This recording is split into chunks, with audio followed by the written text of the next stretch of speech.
예,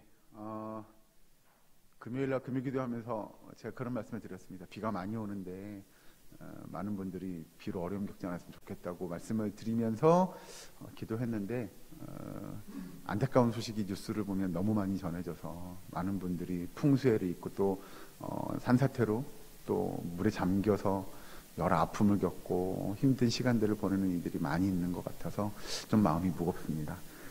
그분들에게도 정말 하나님께서 가족들에게 위로가 있기를 우리가 함께 기도했으면 좋겠습니다. 먼저 말씀을 보기 전에 여러분들에게 그 PPT 하나만 좀 띄워줄 수 있나요, 선생님? 제가 보내드린 거, 예. 이건 책입니다. 자, 저는 이렇게 받았습니다. 이게 뭐냐면 사실은 오늘은 제가 예사랑교회 부임해서 설교한 지 딱 1년 되는 날입니다. 그리고 얼마 안 돼서 제 기억으로는 한 두세 달 정도 지났을 것 같아요. 집사님 한 분이 저에게 이 책을 선물해 주셨습니다. 이렇게 여기 보시는 대로 이렇게 메모지도 적어서 아주 간단한 편지를 적어서 저에게 주셨습니다. 이 책을 다 읽고 그래 언젠가 우리 예사랑교회 성도님들하고 이 책에 대한 내용을 좀 나누면 좋겠다라는 생각을 가지고 정말로 꾹꾹 참았습니다. 1년을. 그래서 언제 이 내용을 나눌까를 고민하다가 그래 내가 온 지 교회에 부임한 지 1주년 되는 때 나누면 좋겠다 싶어서 꾹꾹 참고 아껴뒀다가 오늘 다시 꺼내왔습니다. 오늘 말씀은 그래서 이 책의 내용을 가지고 여러분들과 좀 나누려고 합니다. 이 책에서 그 앞에 보면 오늘 본문의 말씀이 요한복음 12장 24절의 말씀이 등장합니다. 사실 이 말씀은 예수님께서 하신 굉장히 유명한 말씀이기도 하고 우리가 잘 아는 내용이기도 합니다. 한 알의 밀이 썩어져야 한다라고 하는 것이죠. 그러면 이것이 왜 그러면 이 책의 서두에서 서문에서 이야기하고 중요한 내용인지를 좀 오늘 이 책을 중심으로 또 말씀을 중심으로 살펴보려고 합니다. 여러분 신약성경에 보면 하나님은 보내시는 분으로 등장하게 됩니다. 예를 들면 하나님께서 우리가 잘 아는 대로 하나님께서 누구를 보내셨어요. 이게 누굴 보냈죠? 예수님을 보내시죠. 그 대표적인 인물로 우리를 구원하기 위하여 그의 아들 예수 그리스도를 보내십니다. 이 책의 내용, 이 책의 제목이 뭐냐면요. 담장을 넘는 크리스찬입니다. 그래서 오늘 말씀의 제목을 제가 담장을 넘는 씨앗이라고 정했습니다. 왜? 보내는 것이 무엇인 것이며 왜 보내는 게 중요하냐? 그러면 왜 신약성경에 하나님은 누군가를 자꾸 보낸다고 이야기할 것이냐라고 하는 것이죠. 신약성경에 보면 몇 번이나 등장하냐면 대략 한 44번 정도가 하나님을 보내는 분으로 묘사하게 됩니다. 그렇게 된다면 하나님께서 또한 예수님을 44번 보내는 분으로 등장합니다. 하나님께서도 예수님을 보내셨는데 예수님도 이 땅에 오셔가지고 그의 사역하는 동안 특히 성경에 한 44번 정도를 예수님도 보낸다, 내가 너희를 보낸다 뭐 이런 표현들을 계속해서 쓰게 되지요. 그건 예수님도 보냄을 받았죠. 하나님이 예수님을 보내셔서 보냄을 받은 분이시기도 하지만 또 예수님도 누군가를 보냅니다. 여러분 우리가 잘 아는 대로 예수님도 누구를 보내냐면 12명의 제자들을 보냅니다. 이걸 우리 이제 어려운 말로 파송했다 이렇게 표현하기도 하는데요. 어찌됐든 예수님도 자꾸 누군가를 보낸다라고 이야기합니다. 신약성경에서. 성경을 한 군데 잠깐 찾아보고 말씀 이야기하면 요한복음 20장 뒤에 있는 말씀을 좀 볼까요? 요한복음 20장 21절 말씀을 보도록 하겠습니다. 요한복음 20장 21절 말씀 제가 가진 성경은 신약성경 184면에 있습니다. 요한복음 20장 21절 한 절의 말씀을 우리 다 같이 한 목소리로 봉독합니다. 시작. 예수께서 또 이르시되 너희에게 평강이 있을지어다. 아버지께서 나를 보내신 것 같이 나도 너희를 보내노라. 아멘. 예수님께서도 이렇게 나도 너희를 보낸다라고 이야기하고 결국 본인도 누군가로부터 보냄을 받았다라고 고백합니다. 즉 누군가 나를 보내서 내가 보냄을 받아가지고 여기 왔고 그리고 나도 너희들을 보내노라 이렇게 이야기한다는 거죠. 자, 예수님께서 그래서 예수님과 함께한 제자들에게 그 마지막 또는 예수님이 가장 중요하게 말씀하신 예수님의 명령 가운데 하나는 무엇이냐면 바로 가라입니다. 예수님의 제자들에게 예수님께서 갈 것을 명령하시죠. 여러분, 우리가 아는 대로 가라 그러면 여러분 우리는 어디로 가요? 이렇게 물어볼 겁니다. 그러면 누군가가 우리를 보내면 어디 목적지가 있어야 할 것이라는 거죠. 그러면 우리가 어떤 목적지를 향해 나아가야 되는데 예수님께서 제자들을 향해 가라 이렇게 이야기할 때 그렇게 명령하시죠. 예수님의 제자들에게 또는 함께한 모든 백성들에게 이렇게 명령합니다. 너희는 모든 족속으로 제자를 삼아 이렇게 이야기합니다. 즉 우리가 가야 할 곳이 어디가 됐든 간에 우리가 해야 할 일은 그곳에서 모든 족속으로 제자를 삼는 일일 것이며 그곳에서 하나님의 영광을 드러내고 하나님의 나라를 이루어가고 하나님의 말씀을 이루어가는 삶을 사는 것, 그것이 예수님께서 우리에게 가라라고 명령하신 그 아주 중요한 내용일 겁니다. 자, 그렇게 놓고 본다면 여러분, 우리는 어딘가로 가야 합니다. 우리도 예수님께로부터 예수님의 제자가 되어서 예수님이 그 제자들에게 가라라고 명령했으면 우리도 보냄을 받은 사람들이라고 한다면 우리도 어딘가로 가야 함을 성경은 이야기하는 것이죠. 그러면 여러분, 우리가 가라 그러면 우리는 보통 그런 생각합니다. 이 여름 뜨거운 햇볕 아래 선교를 나가는 일들을 생각하죠. 해외로 나가야 됩니다. 많은 사람들에게 복음을 전하기 위해서 그렇게 우리는 생각하는데, 그러면 우리는 저는 생활이 형편이 여건이 상황이 뭐 이래서 해외로 나가서 복음을 전하기가 어려워요, 가기가 힘들어요 라고 말할 수도 있을 것 같습니다. 그러면 우리가 모두가 다 그럼 해외로 나가야 되느냐? 그렇지 않습니다, 여러분. 우리가 가야 할 곳이 꼭 해외이냐? 해외로 나가셔도 돼요. 그러나 해외로 가지 않으셔도 됩니다. 성경에서 이야기하는 가라고 이야기하는, 예수님께서 우리에게 가라고 명령하신 그곳은 꼭 다른 나라 또는 이방 민족들에게만 해당되는 것이 아니고요. 우리의 나라, 좀 좁혀볼까요? 우리나라도 거기에 해당될 것이고요. 또 조금 좁혀볼까요? 여러분, 내 삶의 영역도 해당될 겁니다. 예를 들면 우리가 직장 생활을 해요. 내 직장도 하나님께서 보내신 곳이에요. 예수님께서 가라고 명령하신 그곳이 될 거예요. 내 가족이요, 그것도 예수님께서 가라고 명령한 그 삶의 영역이 될 겁니다.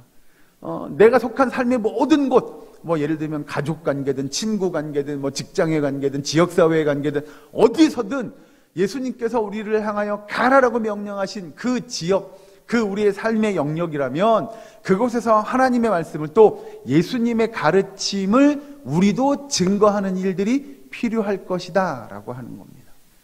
그러니 여러분, 성도의 삶은 우리가 꼭 해외에 나가 있든 해외에 나가지 못하든 우리가 예수님으로부터 보냄을 받은 사람들이라고 하는 그 사실을 잊지 않는 일이 중요한 줄로 믿으시기 바랍니다.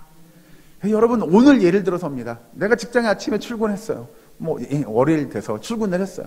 그 내가 직장에서 직장 생활을 할 때 그곳이 하나님께서 또 예수님께서 나를 보내신 그 보냄받은 하나님의 백성, 하나님의 자녀, 예수님의 제자답게 그곳에서 여러분 보냄받은 사람으로서의 역할들을 잘 감당하는 겁니다. 그러면 여기 성경에서 우리가 이야기하는 대로 여러분, 우리는 하나님 예수님으로부터 보냄을 받은 사람들임을 잊지 않는 일들이 중요할 겁니다. 너무 가까이 있는 곳이라 제가 어떤 교회라고 이름은 말씀드리지 않겠습니다. 한 교회를 방문한 적이 있는데요. 그 교회에 이제 계단을 이렇게 올라가는데 계단에 이렇게 문구 같은 게 이렇게 붙어 있었어요. 거기에 뭐라고 붙어 있었냐면, 모이면 기도하고 흩어지면 전도하자. 이렇게 그 문구가 이렇게 계단 중간에 붙어 있는 걸 봤습니다. 우리가 그런 거죠. 여러분, 모이기를 힘쓰는 것 필요합니다. 그런데 이 책의 내용을 잘 보면 담장을 넘는 크리스찬이라고 이야기합니다. 즉, 모이기를 힘써야 하겠으나 결국 우리가 바라는 목표는 모이기로 끝나는 것이 아니라 우리는 다시 흩어져야 합니다. 즉, 보냄을 받은 사람들답게 우리가 속한 삶의 영역으로 보냄을 받으셔야 합니다. 우리의 가정으로, 우리의 직장으로, 우리의 친구 관계로, 우리의 사회 속으로, 삶의 영역 속으로 여러분들이 보냄을 받는 일들이 필요하다고 성경은 우리에게 강조하죠. 여러분, 우리가 보냄을 받은 사람이라고 이야기한다면 정말 보냄을 받은 사람답게 우리가 하나님의 일꾼으로서의 역할을 잘 감당해야 합니다. 즉, 여러분, 그러면 우리가 보냄을 받는 일들을 이루어지기 위하여, 예를 들면입니다. 여러분들이 지금 이렇게 예배 자리에 모여서 예배 드리는데요. 예배가 끝나고 나면 파송, 우리가 보냄을 받은 사람들답게 하나님의 백성으로 자라나야 하는데, 이제 우리는 그런 고민을 할 겁니다. 저는 아직 제가 파송받고 제가 나가서 뭘 하기가 좀 어려워요. 저는 잘 몰라요. 아직은 제가 부족한데요. 라고 이야기하시는 분들이 꼭 있을지 모릅니다. 얼마 전에 한 전사님이 저에게 그렇게 물었습니다. 목사님이 생각하는 목회적인 본질은 뭡니까? 라고 물어봐서 제가 이렇게 대답해 줬습니다. 제가 생각하는 목회적인 본질은 두 가지다. 교회는 두 개의 축으로 이루어져 간다라고 이야기했습니다. 첫 번째로는 우리가 이야기하는 대그룹입니다. 그리고 두 번째로는 소그룹입니다. 이 두 개의 축이 잘 맞물려 돌아가야 교회가 건강해집니다. 먼저는 사실 이 내용은 이따가 오후 예배 때 우리가 또 보기도 할 건데요. 먼저는 이 대그룹 모임이라고 이야기하는 건 이런 예배를 가리킵니다. 우리가 다 함께 100명이든 200명이든 500명이든 1000명이든 모여서 다 같이 예배를 드리는 겁니다. 여러분 예배 가운데 우리가 말씀을 듣고 찬양하고 기도하고 또 하나님의 말씀 가운데 내가 은혜를 받고 도전을 받는 일들이 필요한 겁니다. 즉 우리가 기도하는 것처럼 하나님의 은혜가 이 예배 시간에 우리 가운데 임하기를 바라는 거죠. 그래서 우리는 예배 시간에 하나님의 은혜를 경험하고 내가 한 주간 하나님의 말씀 붙잡고 믿음의 경주를 이어가고 우리의 삶의 영역 속에서 내 삶 속에서 하나님의 말씀을 실천하기 위하여 하나님 나에게 힘 주시고 능력 주시옵소서라고 우리가 예배 가운데 하나님의 은혜가 임하기를 기도하는 거죠. 그래서 여러분 이 예배 시간의 말씀을 통하여 우리가 도전받는 겁니다. 그래야 다시 우리의 삶의 영역으로 나아가시는 거예요. 여러분 교회 문 밖을 열고 나가시면 예를 들어서 1부, 2부 예배 끝나고 내지는 오후 예배 끝나고 다시 가실 거 아니에요. 내 가정으로 또 다음 월요일이면 직장으로 또 세상 속으로 사회 속으로 우린 들어갈 거 아니에요. 이 예배 가운데 힘을 얻고 도전을 받고 은혜를 받고 한 주간 동안 열심히 살겠습니다. 여기 우리 앞에 권사님 계셔가지고 제가 뭐라고 말씀 못 드리겠는데 항상 주일날 오후 예배 끝나고 나면 저랑 이렇게 인사합니다. 한 주간 열심히 살고 오겠습니다. 이렇게 하고 인사하고 나갑니다. 그런 거죠. 우리의 예배는 그렇게 하나님의 예배 가운데 주시는 은혜와 감사와 감격을 가지고 한 주간의 삶을 우리의 삶의 영역 속에서 신실하게 살아나가는 겁니다. 그러면 두 번째 소그룹 모임은 뭐냐? 여러분 예배는요 그렇게 말씀을 듣고 우리가 찬양하고 기도하며 은혜를 받긴 합니다. 그러나 이 대그룹 모임은 한 가지 단점이 있습니다. 이게 뭐냐면 교제가 힘듭니다. 안 되는 건 아닙니다. 힘들다는 겁니다. 그래서 여러분 우리의 소그룹 모임이 필요한 겁니다. 삶을 나누는 거죠. 서로 교제를 나누는 겁니다. 제가 한 주간 동안 이런 삶을 살았는데 이게 너무 힘들었어요. 제가 한 주간 이런 시험을 들기도 했어요. 또는 어떤 사람은 그러죠. 제가 한 주간 동안 하나님의 은혜를 이렇게 경험했어요. 하나님이 얼마나 좋은 분인지를 제가 이 말 한 주간 동안 깨달았어요. 하나님이 저를 붙잡고 저를 인도하시고 저와 함께 하심을 제가 깨달았어요. 라고 하는 것들을 서로 나누는 겁니다. 그러면서 함께 울기도 하고 함께 웃기도 하고 함께 기도하기도 하고 함께 사랑의 교제를 나누는 일들은 여러분 소그룹 모임에서 이루어지는 겁니다. 여러분 예배 가운데 옆에 사람하고 한 주간 어땠어요? 그런 은혜가 있었어요 라고 나누기가 힘들잖아요. 그러면 그 나눔은 여러분 우리의 소그룹 모임에서 이루어져야 합니다. 이 두 개의 축이 이렇게 잘 맞물려 돌아가야만 교회가 건강해집니다.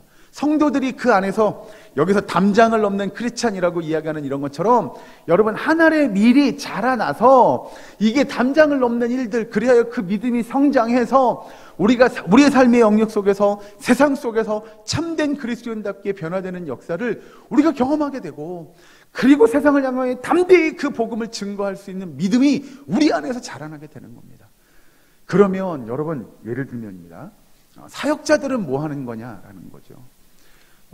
우리 저처럼 목사든 내지는 전사님이든 간에 사역자들은 여러분들이 말씀의 은혜를 경험하기 위해서 열심히 노력하는 겁니다. 말씀을 잘 이해하고 잘 듣고 말씀의 은혜를 받기 위하여 열심히 노력하고 그 말씀을 잘 전하기 위해서 노력하는 거고요. 또 말씀을 가르쳐 주는 겁니다.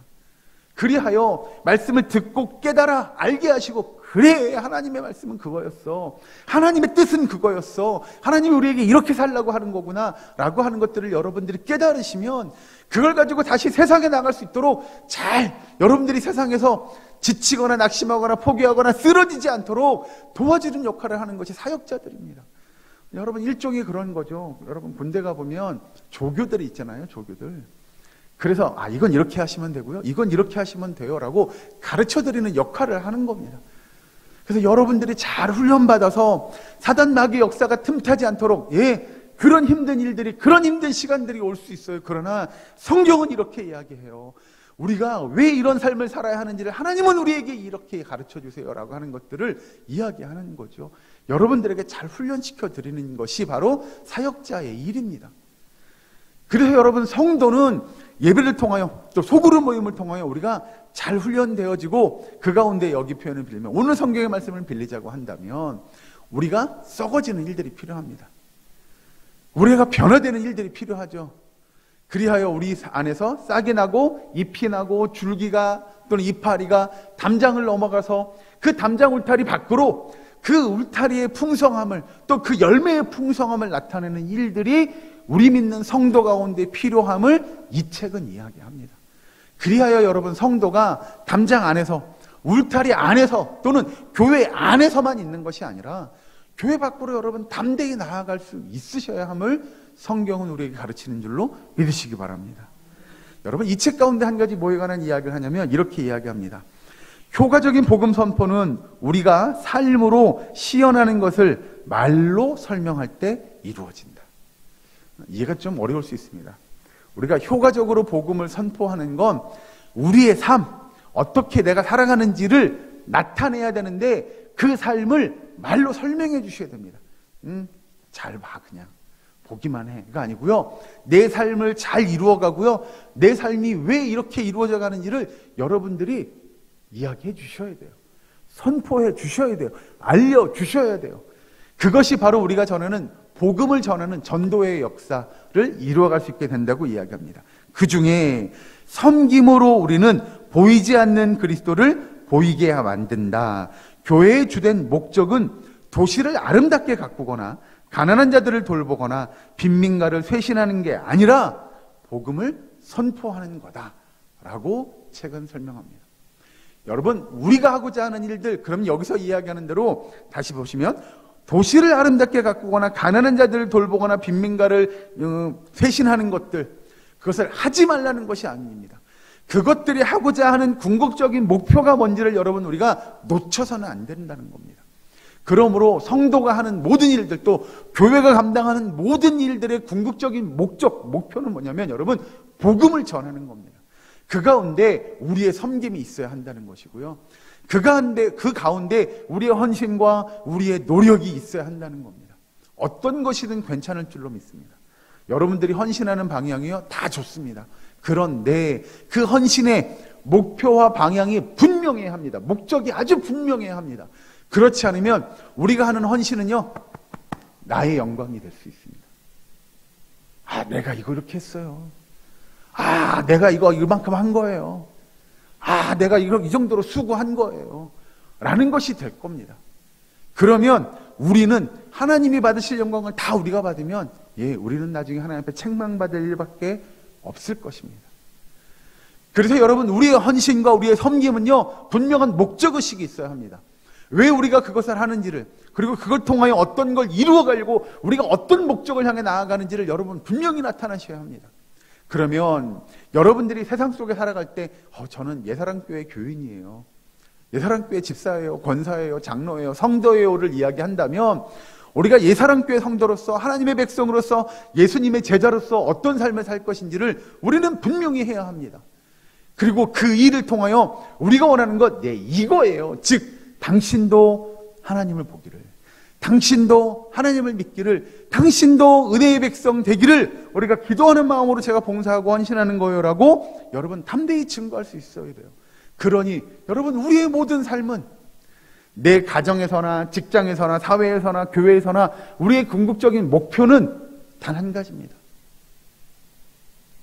성경에서 이야기하고 또 오늘 이 책에서도 이야기하는 대로 우리가 복음을 전하는 것, 그것이라고 성경은 이야기합니다. 여러분, 우리는 다른 이가 어떤 사람에게 복음을 전하는데 그 복음에 관심을 보이든 보이지 않든 간에 상관없이 우리의 삶을 나타내 주어야 합니다. 이게 잘못되면 아까 예를 든 대로 제가 한 거예요가 되는 게 어떤 경우냐면요, 그런 거죠. 열심히 봉사하고 헌신했어요. 그런데 아무도 안 봐요. 보는 사람이 없어요. 그러면 내가 이거 봉사하고 헌신하는 거 의미가 있어요, 없어요? 이거 의미가 없는 거예요 라고 생각이 되어지시면 이건 잘못된 겁니다. 누가 보던 누가 보지 않던 우리의 봉사와 헌신은 계속 되어져야 합니다. 이게 뭐에 관한 이야기냐면 누가 보든 누가 보지 않다는 결국 누구를 의식하는 거냐면 우리는 사람을 의식하게 됩니다. 그 사람이 봐요? 아, 그럼 그거 하는 거예요. 사람이 아무도 안 봐요? 아, 나 그럼 그거 안 하는 거죠. 그런데 여러분, 우리의 삶은 사람 앞에서이기도 하지만 누구 앞에서이기도 하냐면 하나님 앞에서이기도 하다는 겁니다. 그래서 우리의 삶은 여러분, 사람과 하나님 앞에 다 보여줄 수 있어야 합니다. 그런 맥락으로 놓고 본다면 누가 보면 하고 누가 안 보면 안 해요? 그럴 수가 없다는 거죠. 누가 보든 안 보든 누가 보든 안 보든 우리는 우리의 삶을 신실하게 이루어갈 수 있도록 노력하셔야 됩니다. 애써야 됩니다. 왜냐고요? 왜 그렇게 하냐고요? 누군가가 우리를 보내신 그분이 그렇게 하셨어요. 예수님도 누가 보든 안 보든 기도하셨어요. 예수님도 누가 보든 안 보든 섬기시고 헌신하시고 복음을 증거하는 일들을 끝까지 감당하셨어요. 그러니 여러분, 우리도 예수님의 제자라고 한다면 누가 보든 안 보든 우리의 삶을 신실하게 이루어가기 위하여 노력해야 합니다. 결국 그 이야기인즉슨 뭐냐면 오늘 성경의 오늘 본문 요한복음 12장 24절의 말씀을 빌어서 설명을 해보면 여러분, 누가 보든 안 보든 우리는 변화되어져야 합니다. 그리고 그 변화된 삶을 삶 속에서 나타내야 합니다. 이루어가야 합니다.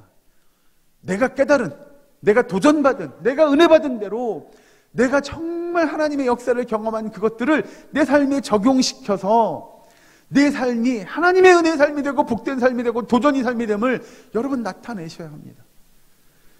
그것이 하나님의 은혜인 줄로 믿으시기 바랍니다.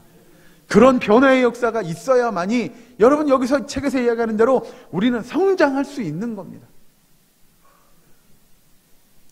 이 책의 끝부분에 이런 이야기를 합니다. 우리가 우리의 삶 가운데 하나님의 영광을 드러내는 그 삶을 살기 위하여 여러분, 우리가 세상을 변화시키는 일들, 즉 우리의 말씀이, 우리가 이 대그룹과 소그룹의 모임이 잘 맞물려져 돌아가므로 우리 교회는 여러분 건강해질 수 있을 겁니다. 그래서 우리가 건강해지는 것이, 그럼 여러분 우리에게 그렇게 물어봐야 돼요. 지난 금요일도 그랬어요. 왜 우리가 건강해지려고 하는데요? 왜 우리 교회가 건강해지려고 하는데요? 건강해지는 게 뭐가 그렇게 중요한데요? 라고 이야기한다면 우리가 건강해져서 분명한 목표와 목적을 이루어가기 위함입니다. 예를 들면 성도가 건강해졌어요. 영적으로나 우리가 기도하잖아요. 영적으로나 육적으로나 건강해졌어요. 영적으로 육적으로 건강해져서 뭐 할 건데요? 라고 물어보면 우리는 이렇게 답해야 됩니다. 저는 다시 저곳으로 가야 합니다. 우리의 영혼이, 우리의 육신이 건강해졌어요? 저는 다시 가려고 합니다. 여러분들은 어디로 가시겠습니까? 한 단어로 정리하면 그것 아닐까요? 우리는 다시 세상 속으로 가야 합니다. 우리의 가정 속으로, 내 직장 속으로, 우리의 사회 속으로, 내 삶 속으로 우리는 보냄을 받아야 합니다. 보냄을 받은 자답게 살기 위하여 노력하셔야 합니다. 그래서 여러분, 우리가 세상 속으로 보냄을 받은 그 보냄받은 자답게 세상 속에서의 역할들을 감당해야 합니다. 그래요, 우리가 보냄받은 그곳을 변화시킬 수 있는 저와 여러분 되기를 주 이름으로 축원합니다. 여러분, 그래서 궁극적으로 우리의 삶의 목적은 변화입니다. 먼저 내가 변화되어야 합니다. 그리고 우리가 속한 삶의 모든 영역을 변화시킬 수 있도록 우리는 애쓰고 힘쓰고 노력하며 우리의 헌신과 수고를 아끼지 않아야 될 줄로 믿으시기 바랍니다. 여러분, 그래서 이 책에서 이렇게 질문합니다. 이건 설교자 또는 목회자인 저에게 하는 내용인 것 같아서 내가 탁월한 설교자인가? 라는 질문의 저자는 이렇게 이야기합니다. 내 설교를 들은 사람들이 예수님을 닮은 모습으로 변해가고 있는가가 기준이 되어야 한다고 이야기합니다. 저에게도 도전이었습니다. 설교를 잘하고 못하고가 얼마나 중요한 것이 아니라 우리의 사랑교회 교인들이 이 예배 시간에 또는 말씀을 듣고 그들의 삶이 변화되고 있는가라고 하는 질문을 저 스스로에게 끊임없이 던집니다. 그래서 언젠가 제가 여러분한테 그런 말씀 드린 기억이 있습니다. 설교의 끝은 잘 들었어요. 예배가 은혜로웠어요. 오늘 설교가 은혜로웠어요가 아니고요. 그 설교의 끝은 여러분의 삶의 변화가 있어야 그 설교의 끝인 줄로 저는 믿습니다. 그래서 여러분, 예배를 통하여 또는 하나님의 말씀을 통하여 우리가 변화되기를 힘쓰셔야 됩니다. 우리의 사랑교회의 성도들이 정말 이 말씀을 힘써 배우는 그런 교회 될 수 있기를 주의 이름으로 축원합니다. 여러분, 말씀을 읽고 듣고 묵상하며 배우기를 힘쓰는 저와 여러분 되기를 주의 이름으로 간절히 축원합니다. 여러분, 이 책의 결론은 이렇게 이야기합니다. 하나님께서 우리에게 주신 복음의 씨앗을 어떻게 할 것인가 라고 하는 겁니다. 하나님께서 여러분들에게 복음의 씨앗을 주셨어요. 여러분 어떻게 하시겠습니까? 이거 잘 가지고 있어야죠. 이거 잘 보관하고 있어야죠. 라고 할 것입니까? 아니면 그 복음의 씨앗을 땅에 심으시겠습니까? 복음의 씨앗을 잘 간직하고 있으면 그 씨앗은 그 씨앗대로 있을 겁니다. 그러나 그 씨앗을 심으면 그곳에 싹이 날 겁니다. 잎이 돋을 겁니다. 열매가 맺혀질 겁니다. 그리고 그 나무의 가지와 그 나무의 이파리는 어느샌가 담장을 넘어 우리가 원하는 세상 속에서 찬란한 영광의 역사들을 이루어가고, 예를 들어 설명하자면 누군가에게는 그늘이 되기도 할 것이고, 누군가에겐 쉼터가 되기도 할 것이고, 누군가에겐 그 열매를 따먹는, 그리하여 그 허기를 채우는 일들도 있게 될 것입니다. 그러면입니다. 이 책에서 이렇게 결론을 맺습니다. 물론 지혜로운 선택은 하나뿐이다. 여러분들은 어떤 선택을 하시겠습니까? 마지막으로 간절히 부탁하고 기도하고 원하기는 지혜로운 선택을 하는 저와 여러분 되기를, 우리의 사랑교회 모든 건속될 수 있기를 주의 이름으로 간절히 축원합니다. 기도하겠습니다. 사랑과 은혜 하나님, 감사합니다. 오늘 말씀대로 한 알의 밀이 땅에 떨어져 썩어지게 하여 주시옵소서.